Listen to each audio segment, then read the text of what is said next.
For the next in the series of In Communication discussions, I'm joined by Col Andy Hodson, one of the founder members of the Honourable Company of Gloucestershire, who many will know as the present chair of the Armed Forces Group, and he's also a member of court. Well, welcome, Andy. It's really good to see you. Now, you've just heard my description of you. Perhaps you'd like to tell us all how you would describe yourself. Well, I suppose a conventional reply would be by relation to my employment or former employment. So I could say retired lawyer, retired financial advisor, retired part-time soldier, and trying to retire after 15 years church warden. But I think I haven't really thought of myself in terms of my occupations. I think, in all truth, I think of myself as a very lucky and grateful survivor, and now a committed volunteer. Well, that's tremendous. We'll come back to that in a couple of minutes. Perhaps you'd like to start us off by covering your early years and your education, and we'll see where that takes us. Right. Well, my early years were spent as a country boy, which is what I was throughout my youth, in deepest Shropshire for 5 years, and then in deepest Hampshire. And we lived in a very happy situation. There was very little money, but it didn't really matter because nobody had any in the village where I started my life. We each had to keep a pig. It was expected of each family to keep a pig because nobody had a fridge, and so you had to murder the poor beast in series. And we got our remaining protein from the rabbit man who came and gutted rabbits that he trapped. I remember that quite vividly when I was about 3, seeing the entrails of the rabbit spread all over the front doorstep. And yes, one could paint a picture of, the sort of joke Yorkshireman who claimed to have grown up in a cardboard box. But it wasn't like that. We were in a funny situation whereby my father was a trainee land agent, and that is notoriously ill paid. But he, unlike most land agents or resident land agents were expected to have, he didn't have private means. So we lived a fairly frugal time. And I do remember my father making my 2-year-old sister her first bed after she was sort of ejected from the cot out of oak beams and wire netting. And we had a very happy time, and moved eventually on his promotion to a full resident agency down in Hampshire. We moved to a lovely old Elizabethan farmhouse, but it was tied accommodation. So although we lived in nice circumstances, we didn't actually own anything. And as money was fairly tight, my father wanted to educate me properly, according to his lights. And I was able to pass exams. And so I went to a series of schools on bursaries and scholarships. And my poor 3 sisters were expected to marry well as their solution to their future provision. And fortunately, they managed very satisfactorily. But we had a very happy country life. And I went to university.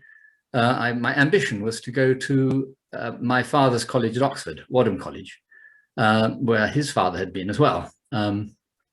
Sounds as if one was trying to use some sort of nepotistic connections, but actually by the time I applied, it was still by competition. And I was lucky enough to get a minor scholarship and go up to read law, having got the exam in classics. And having got to Oxford, my ambition sort of petered out, really, because my ambition had been to get to Oxford, but I didn't really have any further ambition after that, which caused a few issues. And so after, well, not necessarily after university, but and quite possibly from your earliest memories, what would you say were the life experiences that shaped you as a young adult, and then further as you went through life? Well, apart from the sort of trauma of prep school life, which I certainly didn't enjoy, I was very lucky to enjoy a very happy time at King's School, Canterbury, where I was in the 6th form for so long, I felt that I'd had a university education by the time I left, aged 18. And the really formative experiences, I started then when I took a gap year and I went to work on a kibbutz in Israel for a while. the plan was to be there for 6 months with a 2-month interlude in Jerusalem, working in some sort of social service placement. And I did 1 month in the kibbutz, which was an experiment in pure socialism.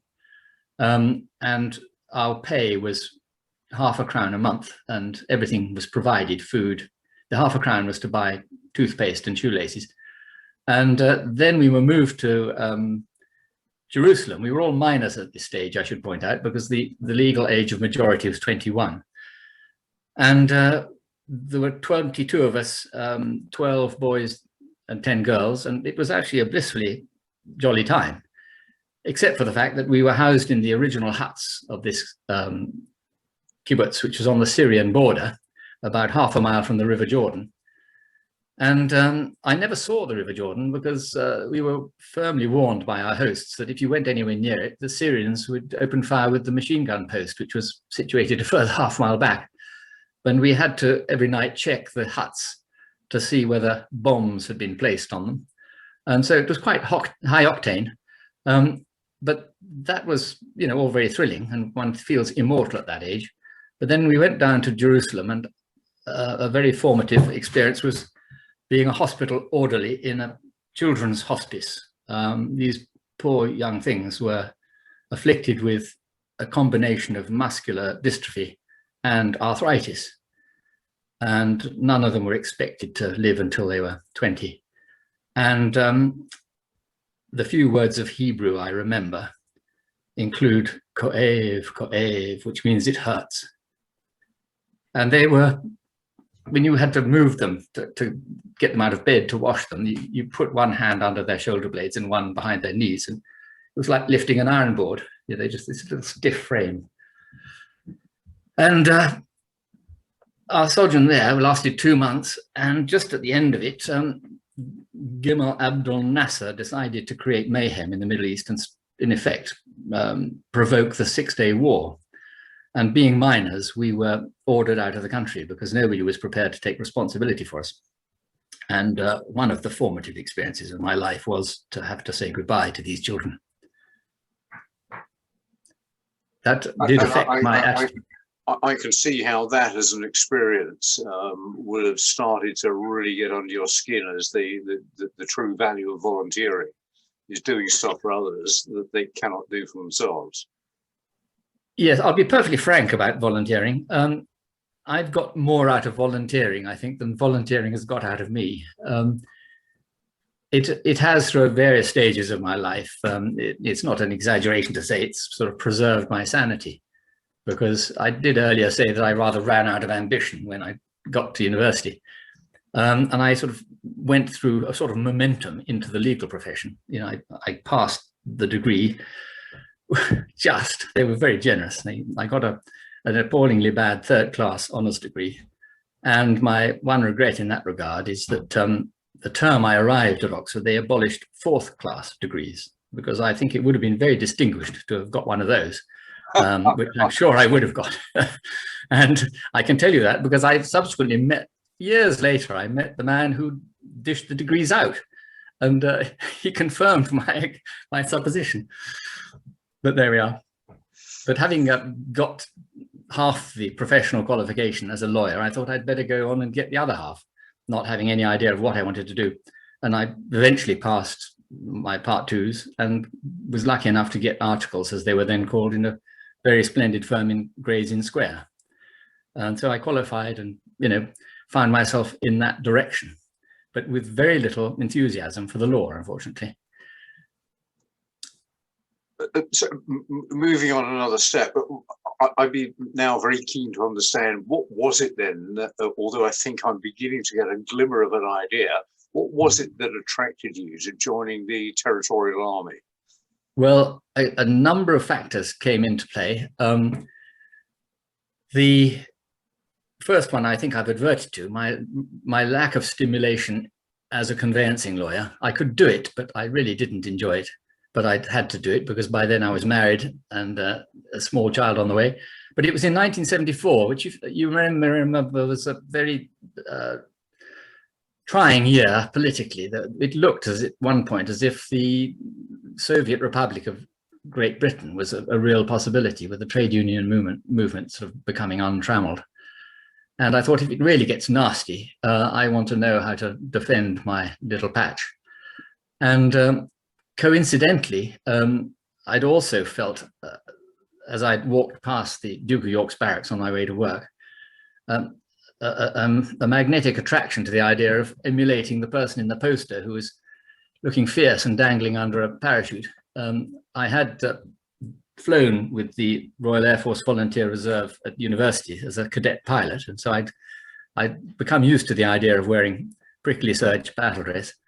But one day I was going past the barracks, and I just had the most desperate disappointment as a lawyer. I'd made a professional mistake. I'd failed to serve a Landlord and Tenant Act 1954 Part 2 notice on a landlord in connection with a proposed development in the rather expensive part of London. As a result of which the development couldn't take place. And so I felt like fire and brimstone had fallen on my head, and my morale was at rock bottom. And I thought, well, I can either sort of jump in front of a tube train, which would be very bad luck on the tube train driver, or I could do something about it. And I thought, as I walked up the pavement, I just did a right wheel into the Duke of York's barracks and applied to join one of the volunteer reserve regiments of the SAS, which was number 21 SAS Artists Volunteers, to give it its full title.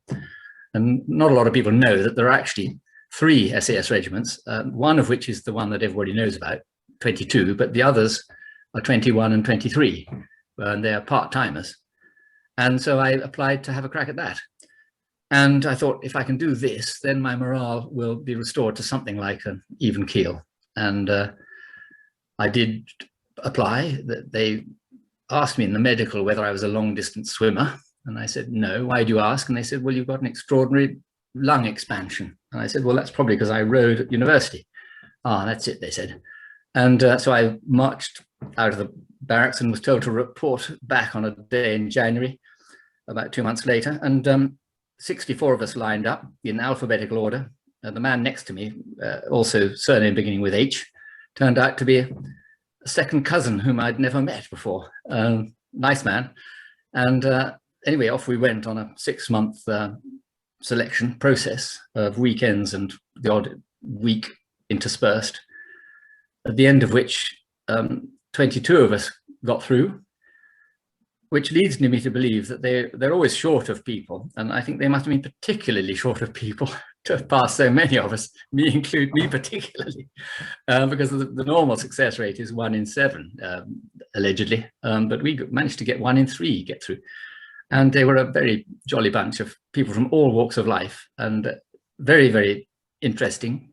And the main thing was that you knew, once you'd got through it all, that if you were going down a cliff with somebody else at the top of the cliff holding the rope, you'd know that that person would not let go of the rope.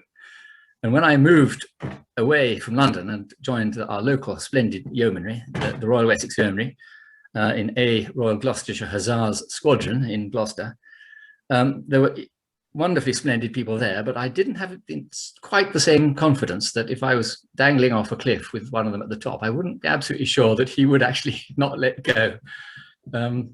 So there's a number of factors that led me to go into the military, and my military connection has actually lasted longer than my other careers, such as they've been.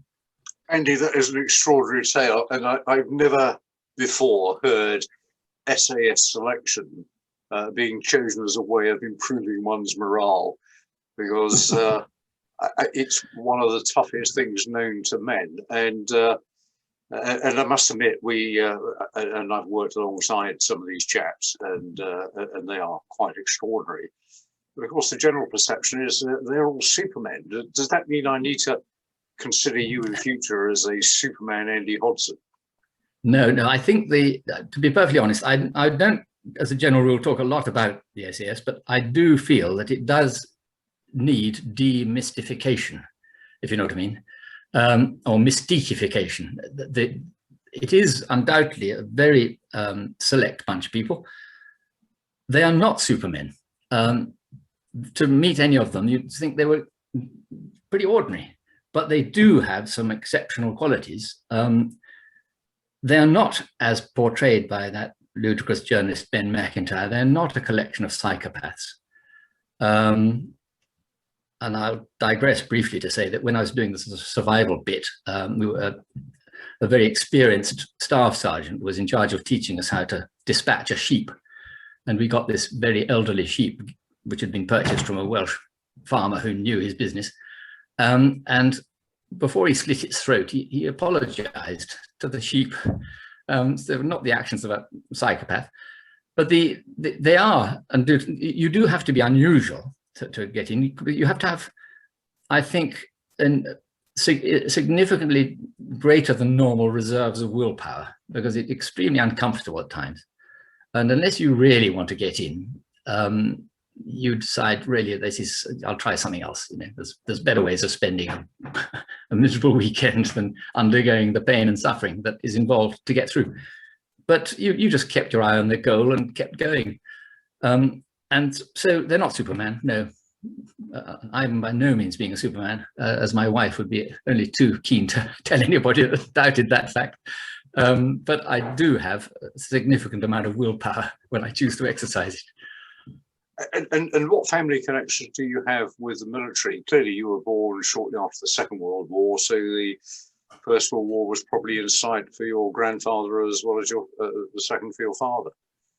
Well, you're right. I grew up not in a military family as such, in that we didn't have people with regular service, but as luck would have it, hostilities only commissions were awarded to one grandfather in the Navy. He was a naval chaplain on the HMS New Zealand, which was one of the few ships not to be bashed up in the Battle of Jutland.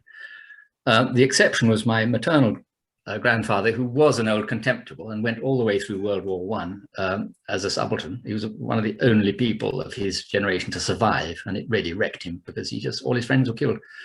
But on my father's side, there were quite a lot of martial activities going on. My father had 6 uncles, and between them they collected, if that's the right word, 2 military crosses and a DSO twice over in one case. And so I was brought up on tales of war, and both my parents were in uniform in World War II. Both actually came under German machine gun fire. So actually, I taught myself as a lucky survivor. I was actually lucky to be born in the first place. And my mother was in the Wrens, painting the numbers on landing craft, sharing a cabin with Countess Mountbatten, who asked to be transferred because my mother was laughing too much with her friend. And my father was a desert rat. And he went through North Africa after Alamein, got wounded at the Battle of Medellin, frankly and honestly described how terrified he was by the Royal Artillery, who were dropping shells short at this battle, which is one of their battle honors. And he then landed at Salerno and was brought back with the Desert Rats, the 7th Armored Division, to take part in the D-Day landings, which he did. And then he was wounded 5 days later. And that's another reason why I'm probably alive, because if he hadn't been and had gone on the way, I think his luck would have eventually run out. So yeah, there was quite a lot of military going on. Yeah. Absolutely right. And again, with that background, it makes your decision to have a look at the Territorial Army quite a lot more understandable. Now, whether it was following a lead or just in the background, it's really good. So that is, I'm beginning to trace the pattern. I'm now interested to know, so when you wake up today, 2021, what sort of things around you motivate you to action or inspire you to stride off and do something? Yeah, it's an interesting one. I think I'm not a sort of complete dyed-in-the-wool reactionary. I don't sort of go against everything because it's happening, but I do react quite strongly against some of the modern tendencies. One of which is wokery. So I'm a paid-up member of the Free Speech Union, which I'm delighted to say has its occasional successes. But I think I'm motivated, really. I've always been, I have some empathy for the underdog. And I suppose this started back in Israel, when Israel was very much the underdog before the Six-Day War. It's now painted as, you know, the sort of superpower of the Middle East, but there are only a few people up against millions and millions of people who want to push them into the sea. And, you know, they don't go about it in a very attractive way sometimes, but, you know, when you're in a country the size of Wales, which could be crossed by a tank in less than half an hour, if the tank was driven by anybody with any real conviction, you know, you can understand why they feel the underdog. And so, as I say, I've always felt more attracted to people who need a leg up than I am to looking after people who are all very comfortable already.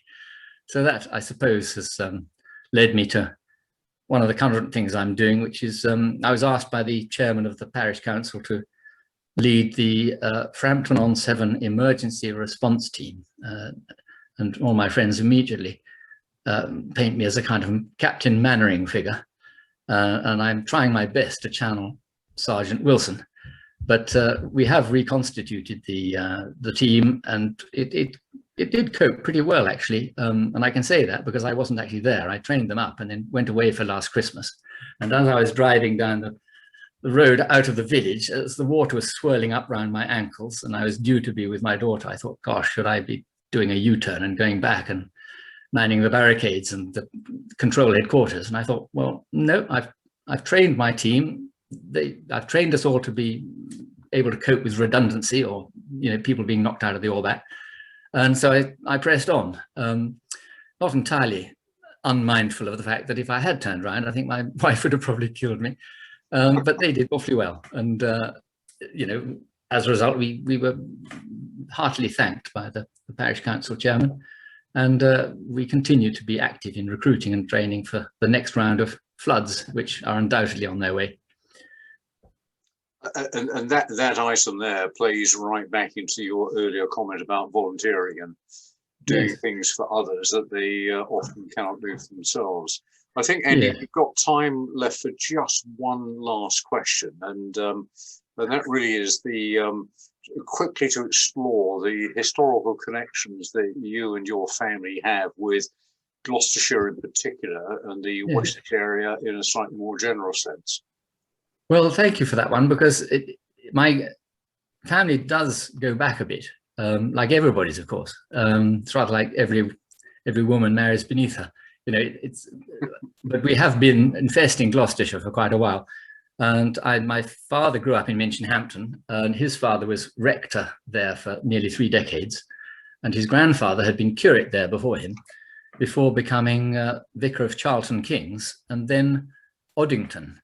And interestingly, I looked back into our surname, which I had always thought that Hodson was a sort of variation of Hodgson, and that Hodgson meant son of a peasant. I was perfectly happy to be son of a peasant, but then I discovered it was nothing of the sort. Hodson came from Odder's son, and I looked into Odder, and a proto-Odder was actually an eorldorman of Devon under King Alfred, a sort of, you know, chief of staff of what was then the equivalent of the TA for Wessex. And I find it rather enjoyable that I eventually in my TA career became effectively the senior volunteer in 43 Wessex Brigade. And so as well as possibly being a physical descendant of the good Odder, I felt that I was spiritually his descendant as well. And this Odder chap is not the only Odder. There's another Odder that we founded Odder's Chapel at Deerhurst, just off the River Severn, near Tewkesbury. And he was later on, he was in the 11th century. And my great-grandfather had been, as I say, vicar of Oddington at his last post. And Oddington actually means the settlement of Odder's people, which is rather nice and circular.